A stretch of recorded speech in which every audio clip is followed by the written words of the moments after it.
الشيطان الرجيم. بسم الله الرحمن الرحيم. هل أتى على الإنسان حين من الدهر لم يكن شيئا مذكورا إنا خلقنا الإنسان من نطفة أمشاج نبتليه فجعلناه سميعا بصيرا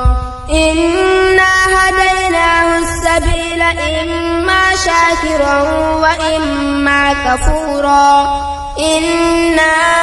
أعتدنا للكافرين سلاسل وأغلالا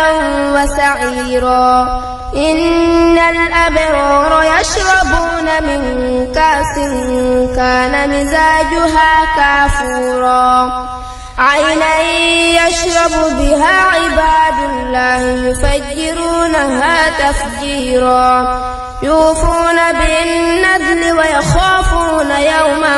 كان شره مستطيرا فيطعمون الطعام على حبه مسكينا ويتيما واسيرا إنما نطعمكم لوجه الله لا نريد منكم جزاء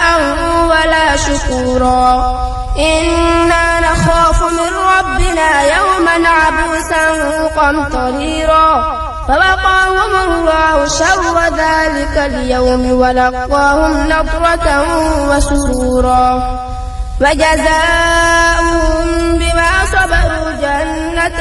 وحريرا متكئين فيها على الأرائك لا يرون فيها شمسا ولا زمهريرا ودانية عليهم ظلالها وذللت قطوفها تذليلا ويطاف عليهم بآنية من فضة وأكواب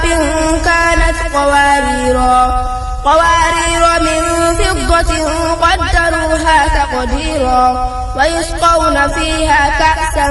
كان مزاجها زنجبيلا عينا فيها تسمى سلسبيلا ويطوف عليهم ولدان